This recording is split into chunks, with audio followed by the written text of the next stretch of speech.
Power Rangers as a franchise is no stranger to having relationships between parent and child. Whether it be Wes and Mr. Collins, Cameron and Sensei Watanabe, or pretty much any of the Beast Morphers and their parents, they're always able to tell wonderful, compelling stories, and show unique dynamics between parent and child. There is, however, one relationship that I feel is just a little overlooked, that being Preston and Marcus Tien from Power Rangers Ninja Steel. Now, Preston and Marcus are admittedly a bit weaker than the ones I previously mentioned, and a large part of that is the fact that Marcus only appears in a single episode. I still believe, however, that Preston and Marcus have a strong relationship. I believe they have an interesting and unique dynamic. I also believe that Marcus as a character is very interesting. Let's take a deeper look, not only at the relationship between Preston and Marcus, but also at Marcus's character as a whole, and find out just how much there is to this father and son relationship. Marcus Tien only made a single appearance, in the 10th episode of Power Rangers Ninja Steel, titled Ranger Ribbon. To briefly summarize the episode, Marcus wants to cut down Summer Cove's popular ribbon tree, because that location is where he plans on building his brand new skyscraper. Preston and the other Ninja Steel Rangers want to save the ribbon tree, thus putting them in conflict with Marcus. Preston tries to convince Marcus not to cut the tree down, while Marcus tries to convince Preston that progress and the family company are more important than the ribbon tree. In the end, a crowd arrives to protest the ribbon tree being cut down, thanks to the Ninja Steel Rangers spreading the word. Marcus is unwilling to budge in his desire to cut the tree down, until a ribbon that he and his wife tied when Preston was born falls down. This ribbon reminds him of happier times with his wife. Convinced of the tree's importance, he decides to make Ribbon Tree Park, and protect the ribbon tree for as long as it will continue to stand. Now on paper, the episode seems very generic and simple, but there's a lot more here going on. Before fully exploring the relationship between Preston and Marcus exhibited in the episode, a little more insight into Marcus as a character is needed. Marcus comes off as a strict parent, a no-nonsense businessman. He puts his desire to build a skyscraper over the importance of the ribbon tree to the citizens of Summer Cove.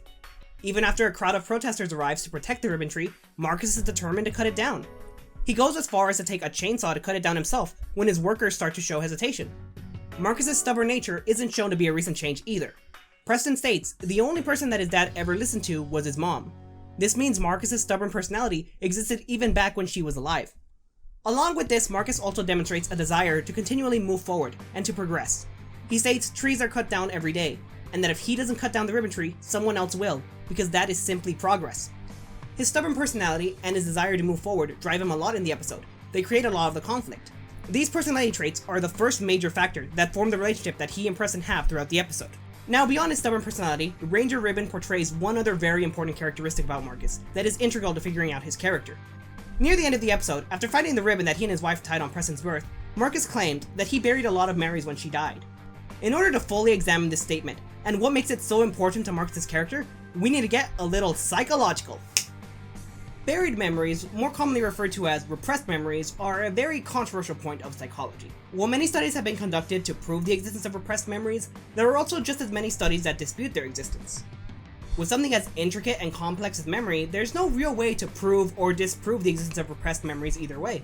In studies working to prove repressed memories, they are often seen as symptoms of dissociative amnesia. Now, dissociative amnesia is often associated with high levels of trauma, such as rape or war, but it is also possible for it to occur from smaller personal trauma, including the death of a loved one. Furthermore, cultural studies of dissociative disorder actually demonstrate that in highly restrictive social cultures, such as Asia, the Middle East, and Latin America, people are more likely to exhibit personal conflict rather than deep trauma. Marcus having repressed memories also ties back into his personality trait of wanting to move forward and progress. Rather than looking back on the past, he's blocked that part off and is looking forward in life. The case might be looking strong right now, but in order to see if Marcus really has repressed memories and dissociative amnesia, we need to consult our good friend the DSM-5 and check out the criteria listed for dissociative amnesia. First is an inability to recall important autobiographical information, usually of a traumatic or stressful nature that is inconsistent with ordinary forgetting. This criterion is met because Marcus forgets that him and his wife tied the ribbon on the ribbon tree. This is autobiographical information, as it is a memory of something that happened to him. It's inconsistent with ordinary forgetting because it does not seem as though this is something he should have forgotten by now. Secondly, the symptoms cause clinically significant distress or impairment in social, occupational, or other important areas of functioning. This is evident in his relationship with Preston, something that will be fully explored just a bit further on.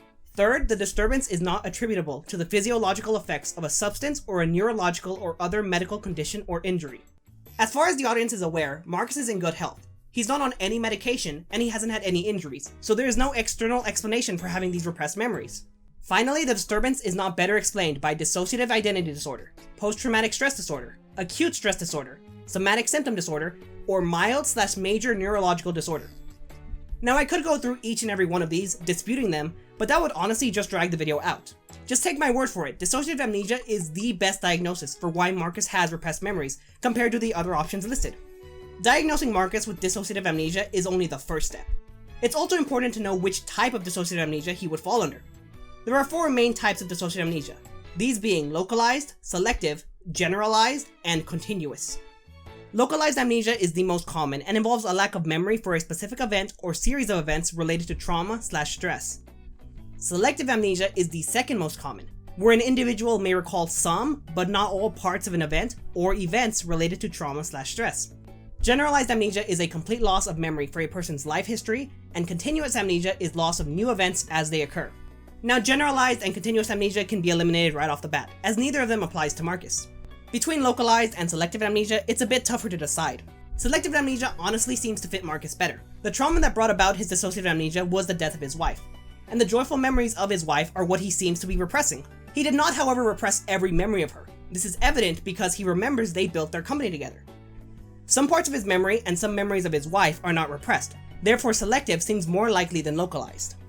Now that there's a pretty good grasp of Marcus's character, his personality, and his mental state, the relationship that he has with Preston can be fully explored. In the episode, we see Marcus being distant from Preston. Aside from them being in conflict with each other over the ribbon tree, Marcus comes off as cold, even detached from Preston. The reason for this is quite tragic, honestly. When Marcus finally remembers tying the ribbon with his wife, he embraces Preston, saying that Preston has so much of his mother in him, and that he has always admired that. Preston reminding Marcus of his deceased wife gives him admiration and pride, but it has also caused him so much grief. The death of his wife was the initial trauma and stressor for his dissociative amnesia. Having Preston, a constant reminder of his deceased wife around, was an additional stressor related to her passing. Perhaps this is why he chose to repress the memory of tying the ribbon on the ribbon tree. Not only is it a memory of his wife, but it's also a memory of his son, someone who reminds him of his wife frequently. As previously mentioned, social impairment is a symptom of dissociative amnesia.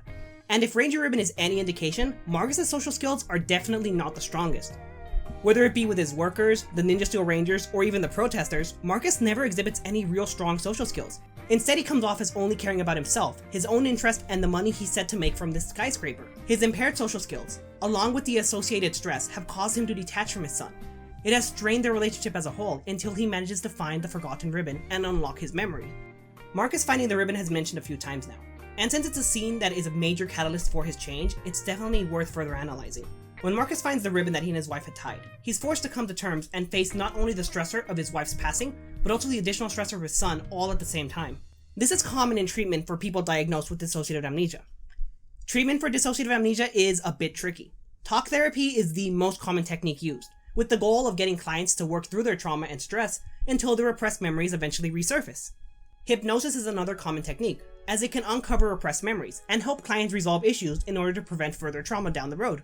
The main point to take away from this is that dissociative amnesia treatment focuses on finding the repressed memories, having them resurface, and then dealing with the stress and trauma that caused them. Typically, recovering repressed memories takes quite a lot of time. There are, however, many cases where people report that their memories spontaneously return to them. Spontaneous recovery of memories is exactly what happened to Marcus. When presented with the stimuli of the ribbon that he and his wife put on the ribbon tree, his repressed memories, or at least parts of them, were uncovered, and he is able to embrace his son after pushing him away for years. His sudden change in personality can also be attributed to this. He is coming to terms with the memories he has repressed. He is dealing with the trauma and stress that he has repressed for years. You know, it sure was lucky that Marcus's ribbon fell exactly when they needed to, and it landed exactly in front of them. Unless it wasn't luck. What if it was something a bit more magical? I should probably change back since I'm done with the psychology part of this video. Preston first uncovers his magical abilities in the 4th episode of Super Ninja Steel, Presto Changeo. What's important is the way he uncovers his magical abilities. When talking to Brody about why he loves magic so much, he says that when he was about 5, his parents took him to a magic show. His love of magic started here. It is while speaking to Brody that he performs his first real magical ability, making 2 rabbits appear from nowhere. He performed this act of magic subconsciously, as he wasn't purposely trying to do any magic at all in this moment. Later in the episode, when talking to Mick, Mick tells him his magical abilities are the result of the Ninja Steel magnifying his truest desire to perform magic. Now let's look at the ribbon tree. When the ribbon falls from the ribbon tree, it isn't merely coincidence. It's Preston subconsciously using his magic to reach out to his father. While Marcus remembers his wife through his company, Preston remembers his mom through his magic and his love of magic, the magic show they went to. Preston also knows the only person who ever was able to reach out to his dad was his mom. That's where the ribbon tree comes in. The ninja steel magnifies Preston's desire to reach out to his dad, and through the subconscious use of his magic, similar to the first time he used magic without meaning to, he brings the ribbon down and reaches out to his father. There's only one lingering question left, and that's, why does Marcus even want to build a skyscraper? He tells Haley it's important to his bank account, and that explanation makes absolutely no sense at all.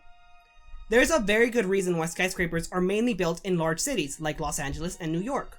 That's because, for the most part, those areas are the only place it's really profitable to build a skyscraper in the first place. Skyscrapers are very expensive to construct for a number of reasons. The cost of constructing one includes a lot of materials, a lot of labor, a lot of land, and a lot of legal fees. The main profit for these buildings comes from the rent and the mortgage that is made off of them. Having skyscrapers in densely populated areas allows them to make the most of the space they take up and make profit. Putting one in a small coastal city like Summer Cove makes little to absolutely no sense at all. The way I see it, there are two explanations for this. The first, Marcus is a terrible businessman and clearly his wife was the brains of the business all along. The second, and much more likely reason, is that building the skyscraper isn't about profit at all. There's another smaller way that Marcus could make profit off of the skyscraper, that being through tourism. While tourism trends typically show that skyscrapers aren't that popular for tourists and doesn't bring in too much tourism, they are still considered tourist attractions. Maybe Marcus wants to create a skyscraper to bring tourism to Summer Cove. If he were to do this and bring tourism over to Summer Cove for the skyscraper, then there's a small possibility he could profit over the years, but it's not a good investment. Honestly, whether Marcus manages to make profit or not on the skyscraper doesn't even matter, because profit isn't what he's after at all. Even though he claims that he wants the skyscraper for his bank account, taking into consideration everything that's been uncovered about his character, it's clear to see this is a very weak lie. The truth is, he wants the skyscraper as a way to commemorate his wife. When speaking to Preston, Marcus says that his wife helped him to build the company. The company is the only reminder that Marcus has of his wife, so he wants it to thrive for as long as it can. He wants it to grow. Building a skyscraper would, in his mind, memorialize the legacy of his company, and thus memorialize his wife. His desire to memorialize her is hidden away by a weakly constructed lie of making profit for his bank account. It's only after his repressed memories resurface that he's able to see the error of his ways. Though his wife may be gone, she has already been memorialized. She exists in the ribbon tree, along with the hopes and memories of everyone in Summer Cove. His desire to make Ribbon Tree Park was driven by the exact same desire to build a skyscraper. A way to forever hold on to his deceased wife. A way to hold on to her memory. A way to memorialize her forever. Ranger Ribbon presents itself as a simple story about saving a tree, but there's much more to it than that. It's the story of a father who's lost his wife. A father who in his grief repressed his memories and pushed away his son. A father who desired to build a skyscraper at any cost to commemorate the legacy of his company and his wife. A father whose stubborn nature and his desire to move forward put him at odds with his son and at odds with the city. The story of a son who loved magic. A son who wanted to reach out to his father.